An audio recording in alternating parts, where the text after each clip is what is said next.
Hi, everyone. Hi. We'll start the session in a couple of minutes. We're waiting for others to join.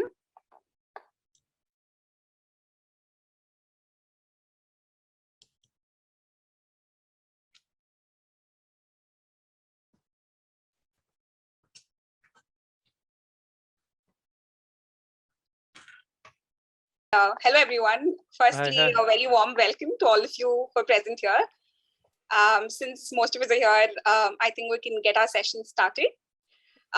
Thank you so much for joining in. As part of our webinar series, our session today would be on crypto regulations. For today's session, we have three distinguished speakers who I take the pleasure of introducing. Our first speaker would be Michael Vector. Michael's an experienced entrepreneur who started several ventures. His ventures cover different jurisdictions in different sectors, including UAE, Switzerland, Singapore, etc. He's currently the chairman of Tresco Holding, which is a conglomerate based in UAE and has different businesses, including a chartered accounting firm, a law firm, a corporate service firm, etc., among others. Welcome, Michael. We're very happy to have you here. Thank you very much. Our second speaker for the day would be Ms. Christine Koo, who is the principal partner of Christine Koo and Solicitors based out of Hong Kong. She has over 30 years of experience working in governmental sectors and also private sectors, including private clients. And her main areas of expertise include investing, investment fund, mergers, acquisition, among others. She currently assists a team of lawyers working in IPO matters in Hong Kong and overseas. We're very happy to have you here, Christine, so welcome. And our third speaker for the day is Mr. Naveen Indrakanti, who is a certified lawyer and also one of Asiajuris board members. He has more than 20 years of experience in advising corporate clients and also private clients in varied sectors. His areas of expertise include corporate structures, DIFC wills, establishing trusts, foundations, etc., among others.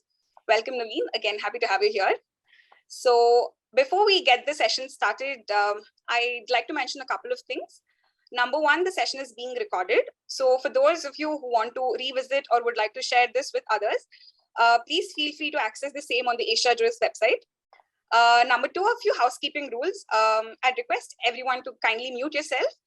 Any questions that you have can be taken up during the Q&A session towards the very end. You could address them to the speaker directly, or you could also post it in the chat box and we'll be happy to help you out there. So with that being said, I hand over the floor to Michael. Michael, please feel free. The floor is open. So, thank you very much. Well, welcome to this topic also from my side. Thank you very much, Sumia, for giving us this introduction. Sumia actually is broadcasting out of her holiday stay at the moment, but she, thank you very much, joined in to do this guidance and organization here. Most appreciated. Thank you.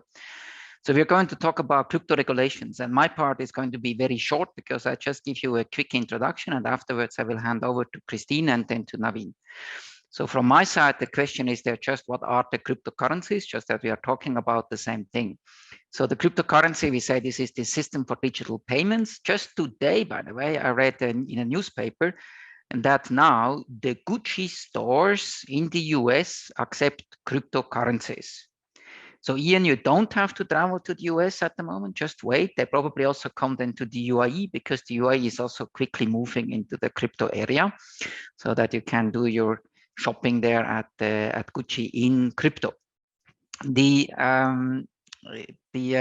acceptance of crypto is something that we see also in some countries. El Salvador has started, and now the first African countries start to accept crypto as their national currency as well as a payment currency in their country. And we see that, for example, now it's also said that for Russia, these cryptocurrencies became important for the transfer of money. And we just see that more and more ventures start with cryptocurrencies. Now, the cryptocurrency has a big difference to the fiat currency, fiat currencies that are these normal currencies like the dollar, the euro, whatever, that are issued by a country government. Here we are talking about currencies that are given out by people that run a blockchain. So there is always a bit of a question of the trust issue there. Who is it really behind and what is the technology behind and so on. There are quite a lot of these cryptocurrencies and tokens. So there is a little difference. Theoretically, you speak of a coin, which is then linked to this kind of a cryptocurrency. Usually you speak of a coin when it has its own blockchain, and you speak of a token when it is based on a blockchain that is not specifically made for this coin. So for example, Bitcoin runs on its own blockchain. So this is one that is called a coin. Ether, which is the currency of Ethereum, is based on the Ethereum blockchain. So it's its own blockchain, and that's why it's also a coin. Whereas, for example, other are more tokens because they use, for example, Ethereum as a base and are based on the Ethereum blockchain. So these are not called coins, actually, these are called tokens. Whereas, again, you may have a different naming convention, but that's a bit what usually the experts, the IT guys would tell you. So the advantages of the cryptocurrencies is usually it's cheaper and faster for the money transfer. Again, there are differences depending on the blockchain that you're using because the gas prices, the transfer fees for those transfers are different. Ethereum, for example, is very expensive, whereas Binance is not that expensive.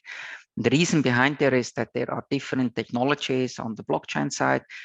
Blockchains can either work with a proof of work, that's for example Bitcoin, where the computer have to do a lot of calculations and it takes quite some time and a lot of energy to do a handover from one Bitcoin owner to another one. They need to recalculate this the whole part. And this kind of proof of work, because of this delay and because of the cost, it makes it a bit as a security part in addition that this ownership of a coin is not easily changed. And then you have a proof of stake, for example, that is different. Let's say Binance, that doesn't run on a lot of computers in comparison, uses a different technology. And because of that, these transfer fees are much lower than, for example, on the Ethereum-based blockchains. So huge topics to look into, huge topics, of course, also for lawyers to look into, because there is not one approach that fits all. It all depends a bit what exactly you are choosing. And one of the big differences that we see is that one topic are the coins, the cryptocurrencies, where like Bitcoin, this is really to be seen as a currency, whereas others, they are utility tokens. And these utility tokens are the ones that are used for example, to buy processing time on computers, for example. So this is then a utility token. And they are completely different because one is seen as like, this is a payment like you pay for the use of a parking, whereas the other one is really like a currency. And the regulators usually look at this in different ways. And you're going to see in the presentation that we're going to have now that this differentiation between these tokens that are seen as, the coins, the crypto coins or cryptocurrencies that are seen like a payment, a way to pay, is handled different from the tokens that are used, for example, to give you rights on, for example, using a storage space or so. So you can, this is a utility token then. So these are handled differently, and depending on that, the laws are made accordingly. That's it. That's from my side. That's my short intro, and I'll hand over to Christine that is going to tell us about Hong Kong. Thank you, Michael. Thank you for that. Thanks for the overview, because I think it makes us better placed before we actually proceed and understand the regulations. So Christine will now be talking about the regulations in Hong Kong. The floor is open to you, Christine. Thank you. Thank you, Soumya. Thank you, Michael. Oh, well, Michael said all of it. I'm just kidding. Yeah. Oh, I must, before I moved on, I must say thank you to Ian. Ian has improved my PPT, my PowerPoint. My PowerPoint used to be really boring with all words. So Ian must find it boring. Then he adds some. Ian, may I have a look at my own PowerPoint now? I couldn't see them. Yeah. Okay. Thank you. That's nice. The first time I see my own PowerPoint. That's nice. He said, now I have divided the whole topic into 4 categories. Number 1 is the producing of all these virtual assets. we call cryptocurrency, token, whatever name you give it to him, we call them virtual assets. Why do I use the name? Because that's the name that is used in the laws of Hong Kong, the regulations in Hong Kong. So virtual assets practically include everything that you can imagine. Okay, so it's the producing of it like Bitcoin or like those assets that Michael just mentioned, the token, the stable coin, and the non-fungible token, the NFTs. So they are all grouped under, we give it a general name, the virtual assets, all right? Or you can call it the digital assets, but Hong Kong law prefer to call it the virtual assets. And number two, the mining. Now, the mining is usually done with the blockchain, so I'm going to skip it. What I'm trying to say is, for the production of virtual assets, there's no regulation in Hong Kong.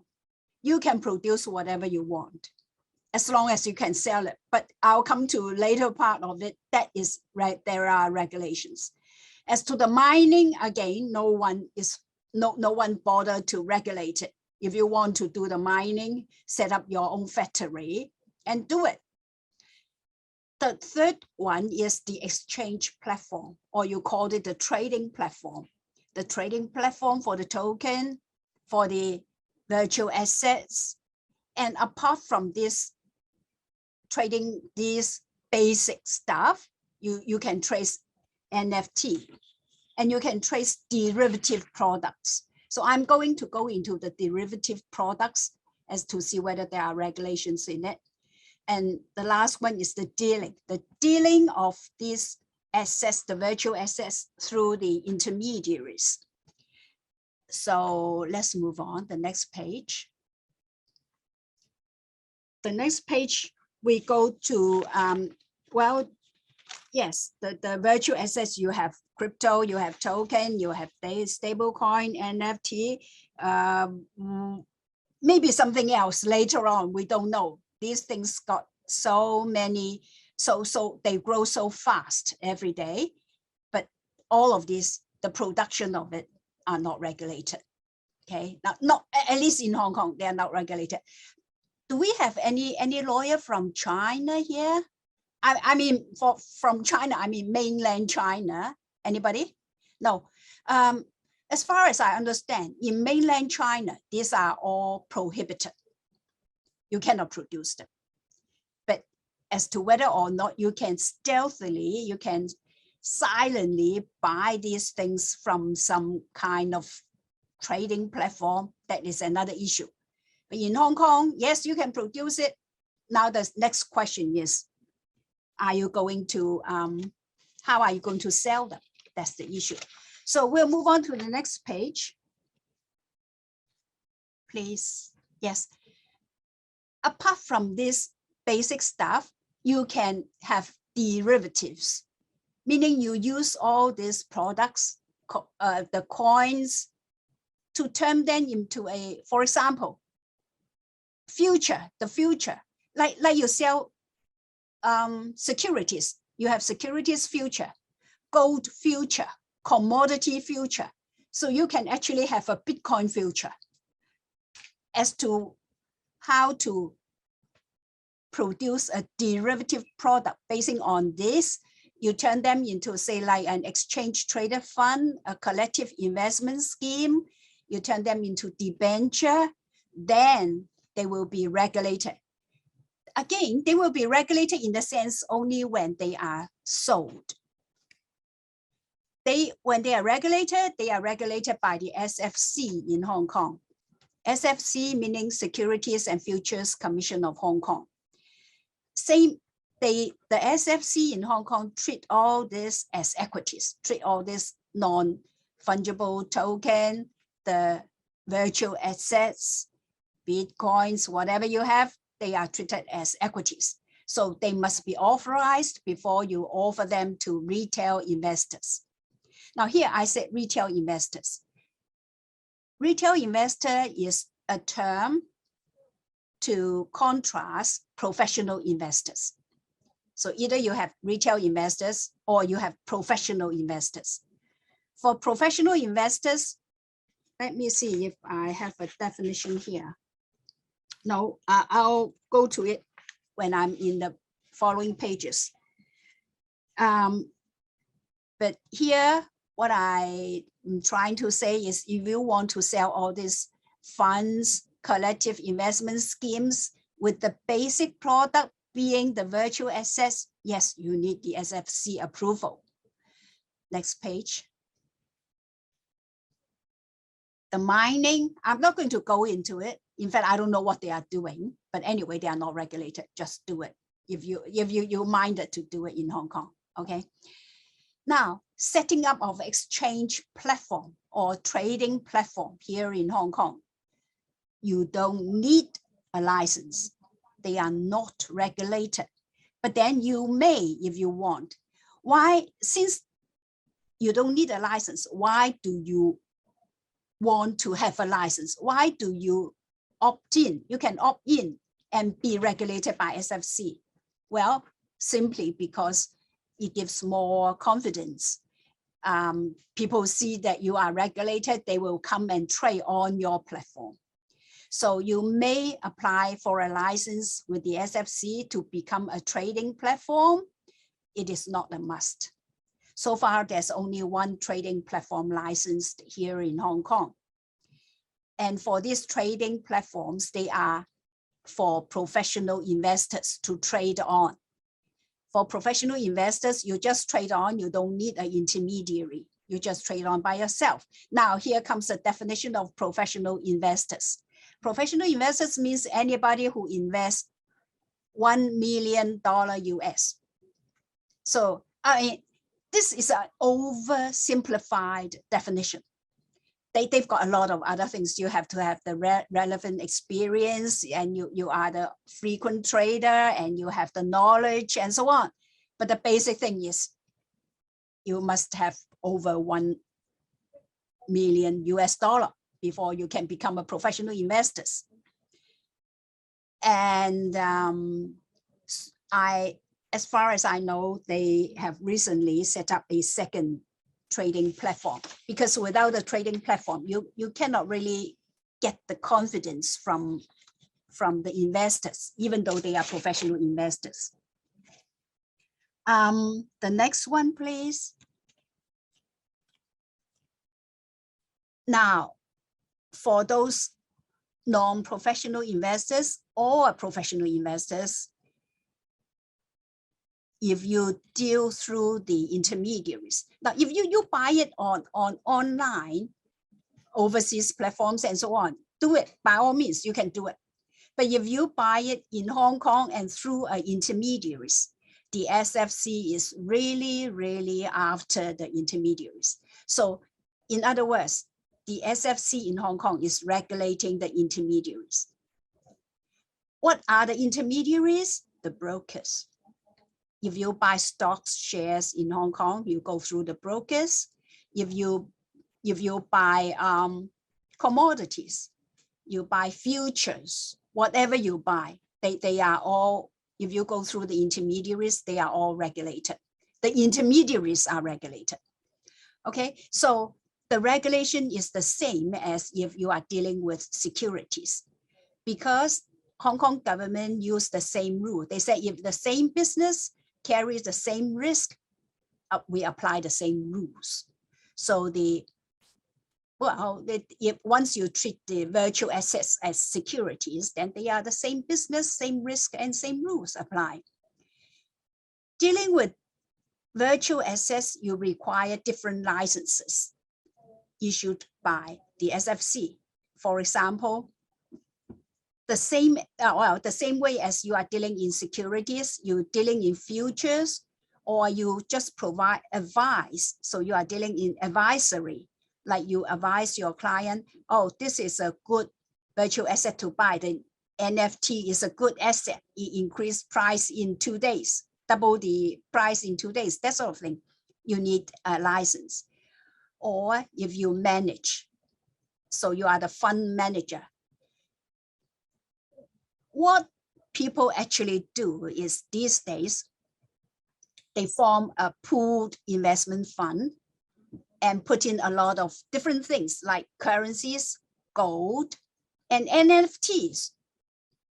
And then you turn it into a pool investment fund, and then you start selling it through the intermediaries, through the brokers. Then the brokers need to be licensed, and the product itself need to be licensed. All right. Otherwise, they are not. So now we come to the investors. The retail investors, they require extra protection. For professional investors, since they are so experienced, they are more seasoned than us. Well, SFC, okay, if you are professional investors, there's less protective measure. But yet for the retail investors, the intermediaries really need to look into a lot more things. For example, you have to ask them questions to test them whether they know what is a virtual asset. Now, I will fail in all these tests, but I don't invest in them anyway. So do you know what is a VA? You have the knowledge, they call it the knowledge questionnaire. So you have to design, whoever is the product producer need to design a set of questionnaire, and then teach your brokers how to ask these questions and what sort of answer you expect before you can open an account, a trading account for them. Secondly, you need to go through the suitability test. For example, if you are an 80-year-old retiree, we do have, let me give you a live example. We have an 80-year-old retiree who's an Icelander. He put his money in one of these funds. And of course, one of these funds is not regulated. That fund was not regulated, although he transferred his money to the Hong Kong bank account. But that was not regulated, and then that fund, or whatever the owner of that fund, disappeared. So in that case, we don't have a broker involved in the case. But once if a broker is involved, you can never advise an 80-year-old retiree to put his retirement fund in such high risk products. That's why the SFC is regulating all these brokers. Well, they are mainly brokers, dealers. We call them intermediaries. Okay, next page, please. The regulations, they are regulated, they regulate different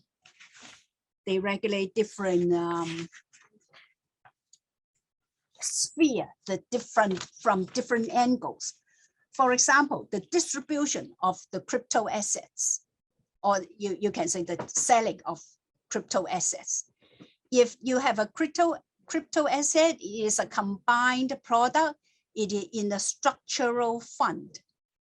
You see, you add everything together, pick a little bit of this and a little bit of that, a little bit of gold, a little bit of bond, a little bit of currency, or even currency means fiat currency, right? US dollar, whatever dollar, Australian dollar, and then you put in 10% your crypto asset. The crypto asset can be an NFT. As long as something, a crypto asset or a virtual asset is more than 10%, you need the regulation, the crypto regulation kicks in. Then you need to follow all these regulations that are listed below. They are usually called a complex product. The complex product can consist of security token. Well, you can have a digital representation of gold, real estate using blockchain technology, as Michael was saying. They are a kind of, by producing that kind of security token, you don't need a license. But if you are putting it to sale through the intermediaries, you do need to have this product approved by the SFC, and the intermediary himself needs to have a license.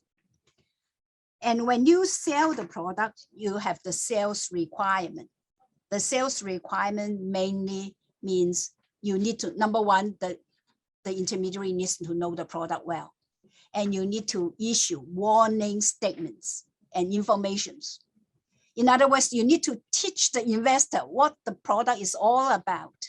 And then you warn him, hey, be careful, huh? You may lose that 10% entirely.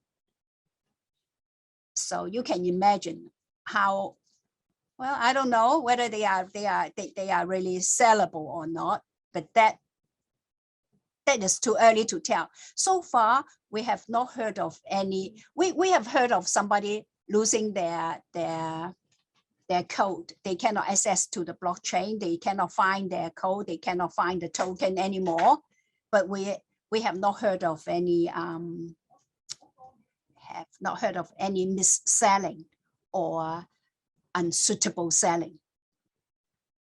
For the stability, for the suitability and the information and the risk and so on, the SFC actually requires your client, as opposed to the intermediary, requires the client to know what the product is and what you are selling them.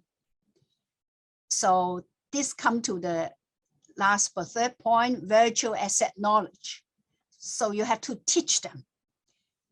And then if the product is really of complex nature, then the product can only be sold to the professional investors. For the virtual assets derivatives, then it must be traded on specific exchange. That is, the trading exchange need to be specifically licensed. If they are not licensed, the question coming from the SFC will be, oh, why is it not licensed, and how, unless it's of course an offshore, there is an offshore trading platform, then the SFC will not, SFC in Hong Kong will not be requiring a one that is really set up and be regulated in Hong Kong. But if it is a Hong Kong product targeted to be sold to the Hong Kong investors, and the products, the ownership of the product, well, the ownership of product is difficult to say. I suppose that's why so far we've got only one licensed exchange, while with the rest, they are all overseas. Well, guess these are all that I have for today. So to conclude, the takeaway is, so far, as of now, you can produce or you can create, we call you create your own product, okay? You can create whatever you have, like you have a virtual picture, or you have an antique picture and put it on online and turn it into a digital token. Whatever you produce, no license required. If you have an exchange, you said, I set up an exchange, anybody who's got NTF can come and do the exchange, no license required. But if you try to sell these things, turn them into a trader fund, or turn them into a pool reinvestment fund, and you add in a lot of, like in Hong Kong currently, we have currency fund, security fund, bond fund, and combined product of all this. Now, if you want to add the NTF fund, for example, into it, then that product needs to be approved. And the most highly regulated person or the corporation will be the intermediaries. They are really the brokers selling them, the investment managers, the advisors, yeah, mainly these three types of people.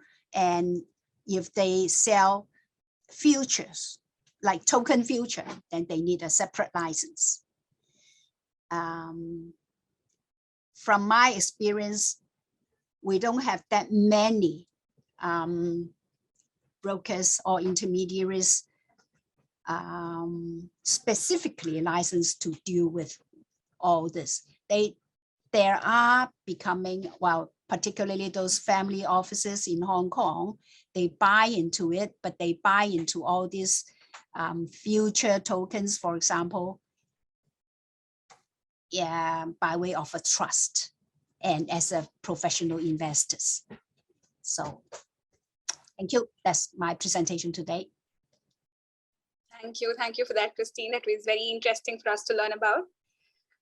So last but not the least, for today, our final speaker would be Naveen, who would be covering UAE, the regulations in UAE. So I hand it over to him. Thank you very much, Christine. It was really insightful and very good to know about Hong Kong. Thank you very much. So today I'm going to present about the UAE regulations. So Michael briefly gave what is the technicality. So now Christine has covered for Hong Kong, and I'll try to cover for the UAE, United Arab Emirates. So you have to first understand United Arab Emirates consists of 7 emirates. It's a federal system. Each emirate will have their own legal and everything is independent kind of a thing for them, and they will have a federal law. Federal law is a kind of a constitution and it governs morely of federal things, but whereas each emirate will have its own system. So as far as now, the only Emirate of Dubai, which is kind of a very progressive in this country, is coming up with this crypto landscape and crypto systems and how to regulate them, and they came up with a law. So it is only they have started to have these kind of strategies in the year 2021, and they wanted to kind of they impressed with the blockchain technology, and they wanted to also impressed with these cryptocurrencies, and they have realized that cryptos are going to be the future. So it is supposed to be regulated proper way so that there will not be any kind of a because it is being international city, there is going to be every chance of scams, like what Christine is saying, something will happen to this unprofessional or else unprofessional investors. So for to avoid all these things, they wanted to come up with a law, and they also have intention by their strategy is that soon within 1 or 2 years they want to convert all these governmental and all these other things under one blockchain. So they're also going towards blockchain transformation to blockchain. So that is what in brief about the UAE. And apart from Dubai, there are 2 more for free zones. That is, one is in Dubai, that is Dubai International Financial Center. It's a free zone. It's a kind of a country within a country, so with their own court system, with their own laws, and with their own setup. And it is that is one. So they are also coming up with crypto regulations. And another one is ADGM, that is Abu Dhabi Global Market. It is situated in Abu Dhabi, and it is also coming up with their own system. So I'll also go into that one by one. So next slides, please. So that's what streamlining government services or improving economic efficiency. That's what the purpose, as I said, and enhance the security and reduce these errors and also kind of the frauds and all those things. That is also one of these reasons. So these are the reasons where the Dubai, especially UAE leadership, especially the leadership of the Emirate of Dubai, thought to have regulations for the cryptocurrencies. Next slide. So you can see that this is a kind of a very new system here, because recently they have started to regulate. Previously, it was not at all regulated. It is in a completely gray area, whether you can do, we cannot do. So it is in a gray area. But now, in February 28, 2022, that means this year in February, Dubai Emirate of Dubai has enacted a law number 4 of 2022, regulating virtual assets, and also establishing Dubai Virtual Assets Regulatory Authorities. This regulatory authority is a mainland authority, and it is nothing to do with the free zones of the AFC and ADGM, Abu Dhabi Global Market. So this VARA, the Dubai Virtual Assets Regulatory Authorities, is particularly with relating to Emirate of Dubai. So this will regulating this regulatory authority will regulate all the cryptocurrencies, both utility and security currencies, and also non-fungible tokens. Please, next slide. Next slide, please. Soumya, can I have next slide, please? Thank you.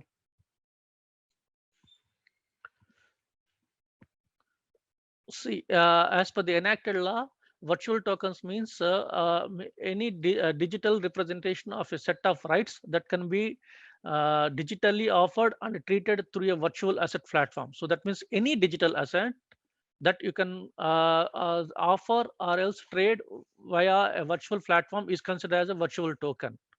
Virtual asset platform means a centralized or decentralized digital platform which is managed by a virtual asset service provider, on which virtual assets are sold, purchased, traded, offered, issued, and safe kept. So this means you can see here they have covering everything under this platform. So exchanges are also coming under this platform where we are supposed to trade, and apart from the main service provider and all other blockchain or else crypto service provider, utility token service provider, everything comes under this virtual asset platform. So virtual token, so that means it is both tokens, cryptocurrencies, everything comes under this platform. So this is a virtual asset platform. As Christine was saying, in Hong Kong, exchanges are not regulated, but here exchanges will also be regulated. Next slide, please. Key features of this virtual asset regulatory authority. So this is it will be having an independent judicial capacity to protect, regulate stakeholders by virtue of assets and services. So it will be an autonomous body, and it will have its own judicial capacity. So that means it functions as a court itself, not as a regulatory. See, if you see any similar any regulatory authorities, they will not have a judicial powers. But Dwara will have a judicial powers and conduct as a judicial body to regulate stakeholders of the virtual assets. Stakeholders means the people who are trading, the people who are running the platforms. Affiliated with the Dubai World Trade Center Authority. So Dubai World Trade Center Authority is another kind of a division under the Emirate of Dubai government, government of Dubai. So this VARA will come under World Trade Center Authority. So this will be responsible for regulating, supervising, and overseeing the issuance, offering, and relevant disclosures process for virtual assets and NFTs.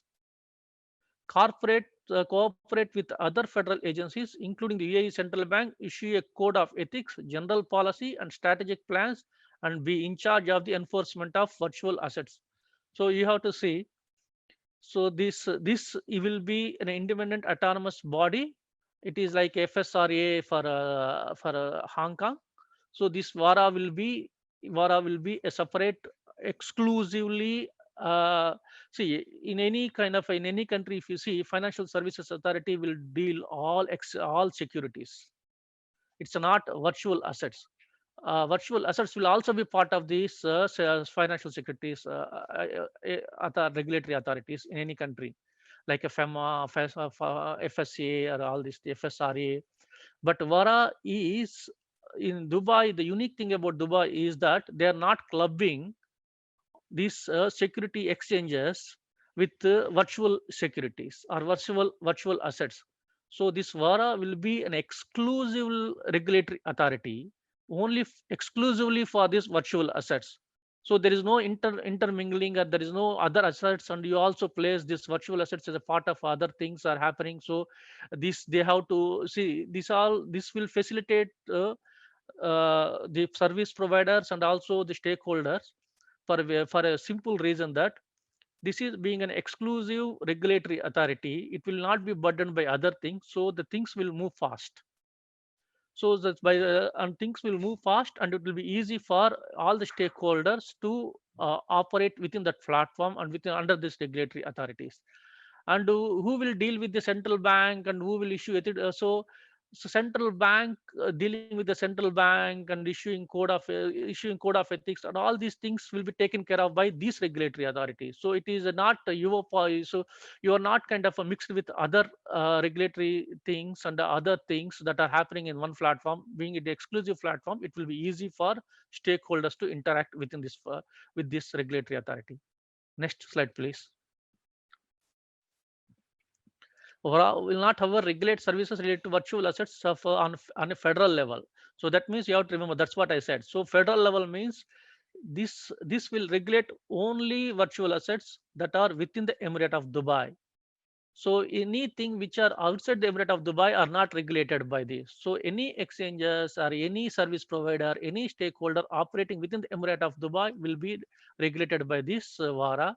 And also an entity breaches virtual assets may be subject to certain penalties, fines, including withdrawal of authorization for 6 months. See, so these are all they're going to, that means any violations will also be looked after by this, and they have their own set of penalties, including suspensions.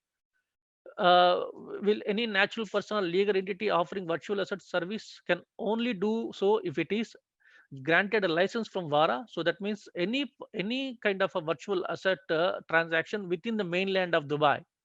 You have to understand the mainland of Dubai means it excludes the DIFC, which is a free zone. Though it is in Dubai, it is not Dubai. And so this will be regulated by VARA. And also operating, which are operating within Dubai. And you are also supposed to first, you are supposed to get a proper trade license from the Economic Department of Dubai, which is operated by a Minister of Economy and also Dubai municipality. So you have to get a license, a trade license to operate. So then you will submit an application to VARA, and VARA will you will get a license from the VARA to operate this, and then afterwards VARA you will be go within the purview of VARA regulations. Next, please. So other features are monitoring trading activities in virtual assets, services, preventing price manipulation, and establishing high standards of personal data protection. See, another thing is that in all other jurisdictions where right now the virtual currencies are traded or else operated, they are not monitored with regard to the pricing, inflations, or insider tradings, and all these things. See, you have to understand the main problem with any virtual currency is insider trading and artificial price hiking.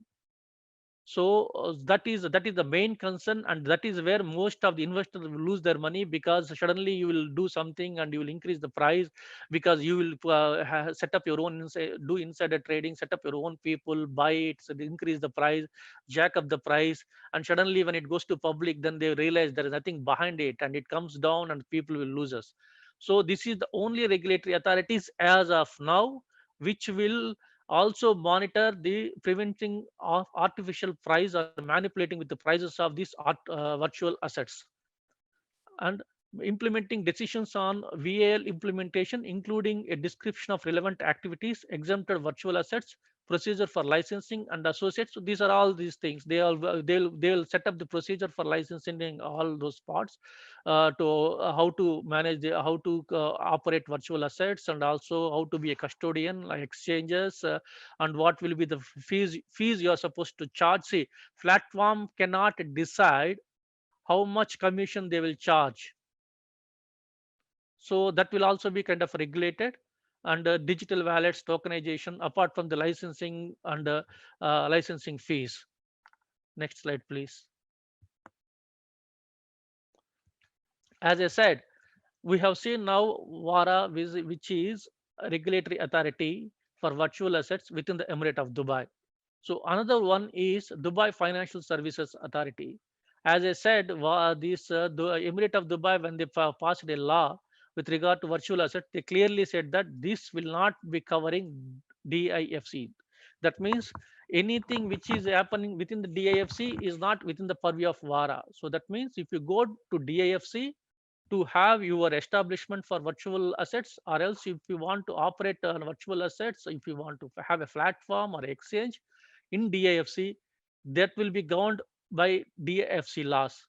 And DIFC laws, they have circulated a kind of a draft laws, and draft regulations for this controlling and regulating virtual assets, including cryptocurrencies and tokens and utilities, security tokens and security currencies, utilities, because currencies will be always considered. You have to understand cryptocurrencies are security currencies.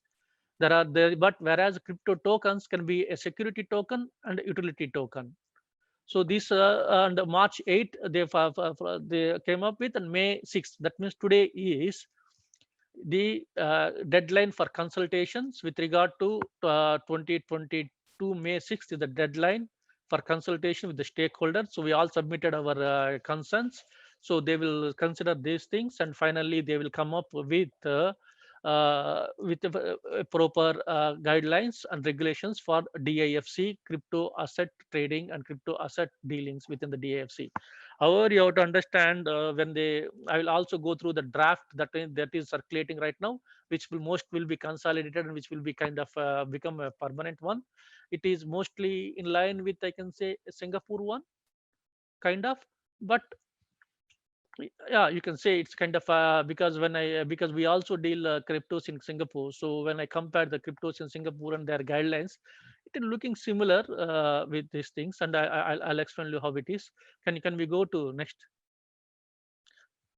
slide, please? See, so they have divided these tokens into three categories: crypto tokens, excluded tokens, and prohibited tokens. Crypto tokens is a token that is issued intended to be used as a medium of exchange or payment or investment, but excludes investment token or any other type of investment or an excluded token. That means crypto tokens here, they means cryptocurrencies. So medium of exchange or payment. So that's what they mean here. Excluded tokens means utility tokens. As I said, it is giving as in Vara, it is different because everything is under one umbrella, but here they are giving a differentiation. They are giving a differentiation between utility tokens, security tokens, or currencies. So they have the cryptocurrencies or security tokens are covered, whereas DAFC will not regulate utility tokens, non-fungible tokens, and central bank digital currencies. That means any digital currencies that are issued by the central bank for UAE or the other, that will not be covered by DIFC. So you have to see DIFC have their own regulatory authority, like FSRA in Hong Kong. They have their own regulatory authority that is called Dubai Financial Services Authority. Dubai Financial Services Authority is also kind of a everything. So it regulates everything within the DIFC. It is not only crypto; it regulates all other banking, non-banking, corporate, and all other services are also being regulated by DFSA. Like wealth managers, asset managers are also regulated under this DFSA. The DFSA covers this. Prohibited tokens under proposal 140, this will comprise privacy tokens and devices, algorithmic tokens. So this they want to the DFC may not allow these kind of tokens to be operated within the DFC, that are the privacy tokens and devices. Algorithm tokens will not be allowed to be operated within the DFC. So next slide, please.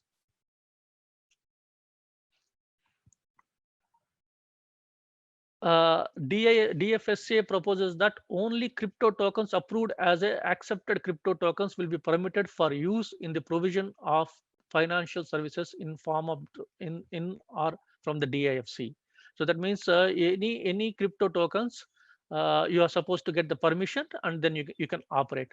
Application for acceptance may be made by DFSA authorized person or applicant or creator developer of the token. So whenever you develop a token, you will make an application. So it's see, you have to see in the Singapore also same. You know, you will have a white paper. So whenever you have a crypto token you want to launch or launch on the market, you will have a white paper. So the white paper will decide or else define what the token operations and how the token, what the token is. So basing on that, you will get a legal opinion describing that whether it is a security token or a utility token. So then you will submit this report to the regulatory authorities. Either here it's the DFSA, in Singapore it is FSA. monetary authority, regulatory authority in Singapore. So they will decide basing on this whether it's a utility token or a security token. So then what will happen if it is a utility token? Then it is not regulated. If it is a security token, it is regulated by the DFSA. That's how the applicant will have to submit an assessment of to the crypto token against specified criteria. DFSA will then consider whether to designate it as accepted following its consideration of the assessment. That's what I said before. Yes, next please. So permissible crypto, see these are all with regard to DFSA regulations or DIFC regulations. So these are today is the final consolidation date, and it will be released soon. So these are all draft, but mostly this will be a kind of a final one also. The DFSA proposes that the following service in relation to crypto tokens will be permissible: dealing in investment as a principal, dealing in investment as an agent, arranging deals in investments, managing assets, advising on financial products, operating an exchange, providing custody, arranging custody, operating a clearing house, and operating an alternative trading system. These are all permissible. So that means you can go approach DFSA for approval for providing all of these services within the DIFC. Yes, next slide, please. Next, please.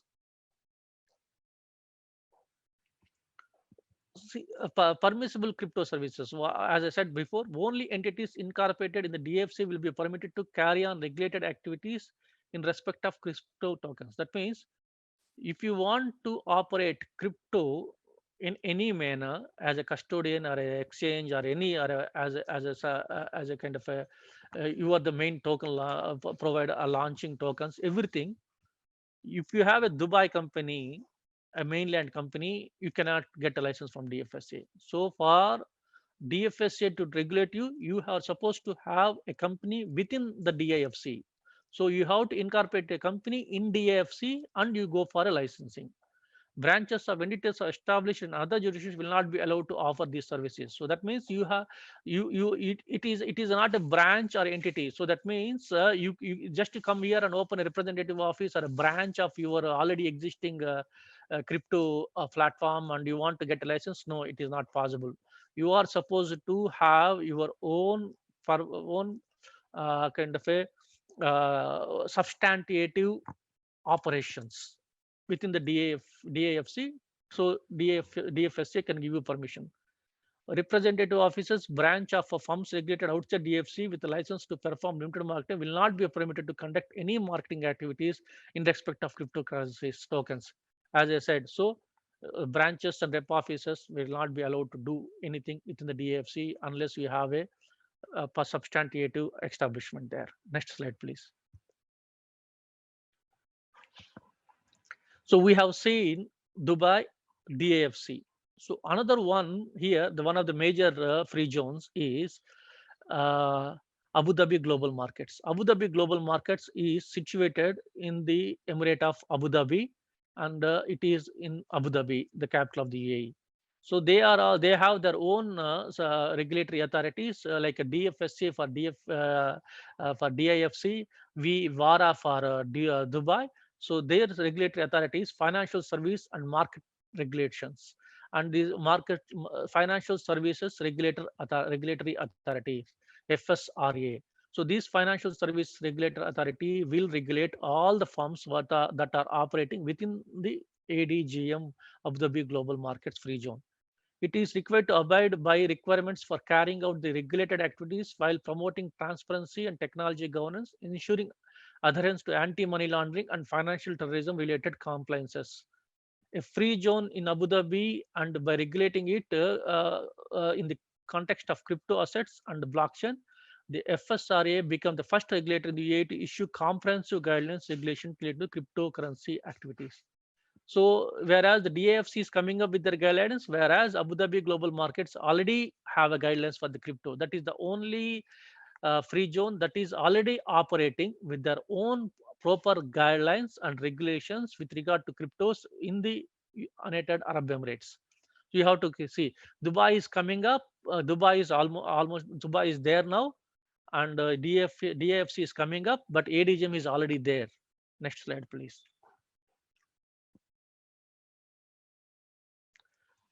What are the classification of commodity or security? Commodity kind of, what are that? FSRA would aim to ascertain on a case-to-case basis whether to propose a coin or a token accounts as a security or a commodity. So that means it is whether utility purpose or else for security, it's a kind of a security. That will be decided on a case-to-case basis. That means when application goes, they will go through entire thing and they will decide.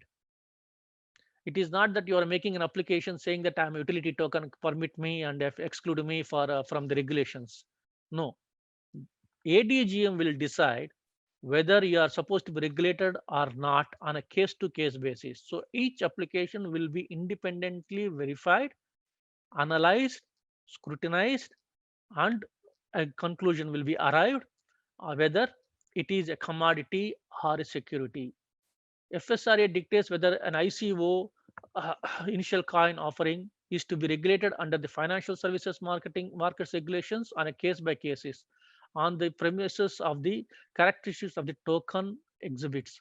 This is because issued ICOs can be financial or non-financial in nature. So it is a initial coin offering is the thing that is happening everywhere. So everywhere is coming up with your own blockchain or your own concept under that, and you're releasing tokens and you're releasing coins.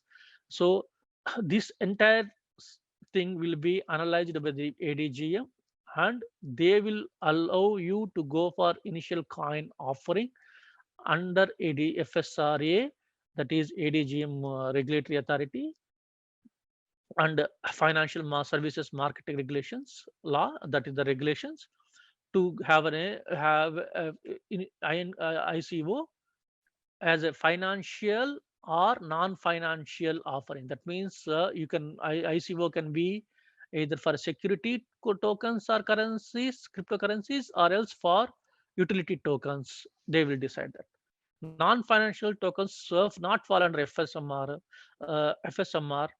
whereas those which have characteristics of securities will commodities still fall. So that's what. So once they decide your token or a coin is a utility, then you will be excluded from the regulations.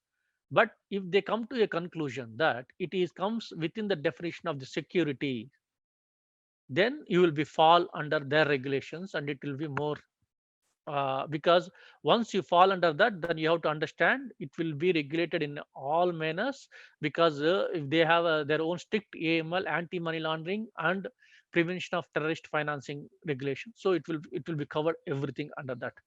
Next slide, please.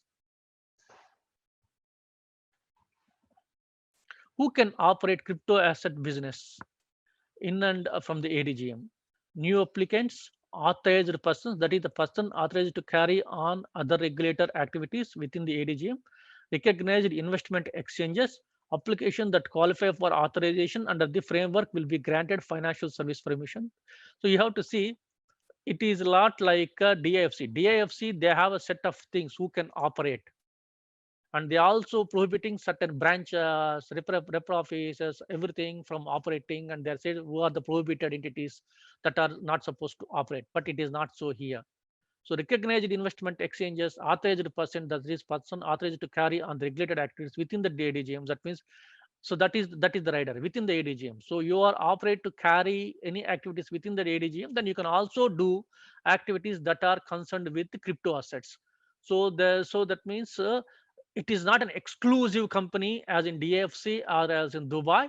You have to go and establish and do that. No, but if you are already having an operating and you are authorized and eligible to do these operations, you can do under the same entity on ADGM. Next slide, please. Who can operate crypto asset business in and from ADGM?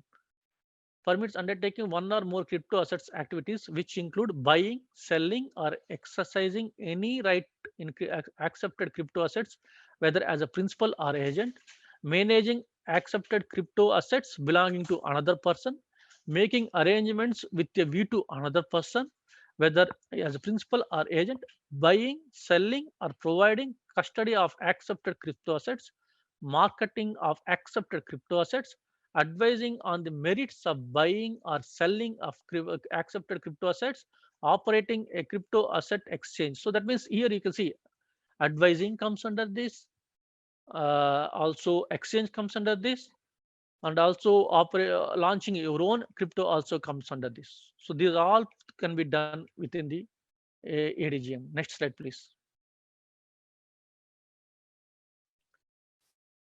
So now it's a kind of a conclusion why you can choose this.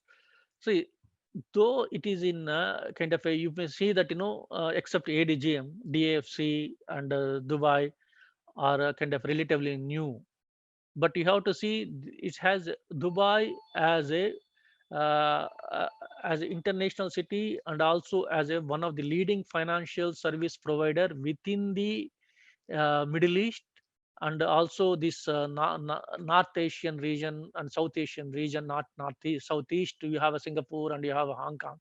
But after Singapore, once you cross Singapore and Hong Kong, Dubai is the only place in this region which is accepts any innovative thoughts. So they came up with this VARA. See, they already one step ahead by having a VARA, an exclusive regulatory authority only for cryptos, which you don't find anywhere else, which you can find only in Dubai. Everywhere else, it's kind of a miscellaneous regulatory authorities. Why I'm saying miscellaneous regulatory authorities means they'll say certain things, everything else will fall under under those regulatory authorities, but not in VARA. VARA is exclusive regulatory authority. And you also have one more advantage is that you have three setups in one country, which you don't find anywhere else. That you will find only in the UAE. You have a ADGM, Abu Dhabi Global Market, a free zone, and you have a DIFC.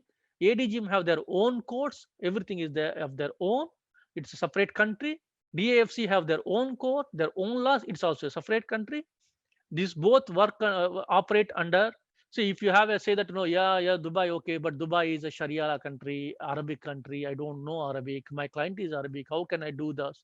So then don't worry. You have a DAFC, which is exclusively, and ADGM, which are both are exclusively English operating entities. So English is the language. Codes are of English codes. So everything is in English. So you have three different and three useful regulatory authorities in one country. That is, you will get in Dubai and in the UAE.